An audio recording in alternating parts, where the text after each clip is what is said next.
आज निराश हेबे जगा भक्त किछि समय पाई देखि पारिबेनी कालिया ठाकुरं को कारण आज श्रीमंदिर रे अनुष्ठित हेबो गुप्त नीति। आज सर्वसाधारण को पाई बंद रहिबो श्रीमंदिर। बुधवार सह चैत्र शुक्ल पंचमी तिथि थिबारु श्रीमंदिर रे श्री विग्रह मानक बनक लागि नीति अनुष्ठित हेबो।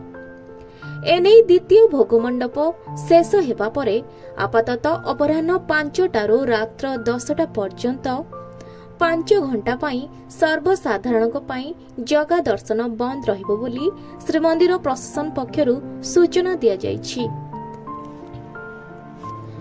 मंदिर रे द्वितीय भोगमंडप परे दत्त महापात्र सेवायत माने रत्न वेदी रे महाप्रभुंक एही गुप्त नीति आरंभ करिवे। बनक लागि नीति पाई श्रीमंदिर प्रशासन पक्षरु नीति निर्घंट चूड़ांत होईछि। ठाकुरंक एहा एक गुप्त सेवा होइथिबारु प्राय 5 घंटा धरी सर्वसाधारण दर्शन बंद रहिबो।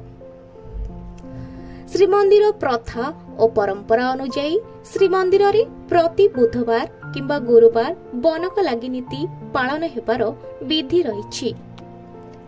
तेणु नीति निर्घंट अनुसार अपराह्न 5टारू महाप्रभुंकर श्रीमुख श्रृंगार नीति आरंभ कराजिबो।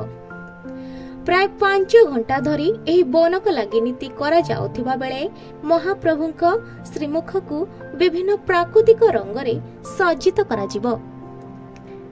एथिपाई आवश्यक हेंगुळ हरिताल कर्पूर और कस्तूरी व्यवहार करा जाई दत्त महापात्र सेवायत माने एही नीति संपन्न करिवे।